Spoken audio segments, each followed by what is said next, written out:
ফাহিম, কি হয়েছে বল না। সে কখন থেকে জিম মেরে বসে আছিস? বল। তোর মতো আকাই মারে বলে কি হবে? তুই কোনো সমাধান দিতে পারবি? কিছু তো হইতেও পারে, তুই বল না, আমি শুনি। আরে, বাপ মা দাদি সবাই মিলে আমার বিয়ের পিছে লাগছে। কি একটা বিপদে পড়লাম। কংগ্রাচুলেশন, এটা তো খুশির খবর। তোর বিয়ে, ও কত মজার ব্যাপার তাই না? তুই আমার সাথে ফাইজলামি করতেছিস? এটা ফাইজলামি করার সময়? মাথার মধ্যে এতগুলো টেনশন করতেছিস আর তুই? আরে ফাইজলামি কেন করবো? বিয়ে দিতে চাচ্ছে মানুষ, তো আরো বিয়ে করার জন্য বসে থাকে। বিয়ে করে ফেল। তুই কি আমার স্বপ্নের কথাটা জানোস না? তুই জানোস না যে আমি ঢাকা যাব, মাস্টার্স করব? ফাহিম, ঢাকা না গেলে হয় না?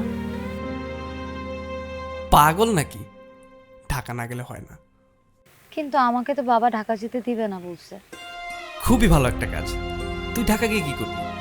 তুই এখানে এসে রান্না বান্না শিখ, বিয়ে শাদী কর, তাই না? সংসার কর।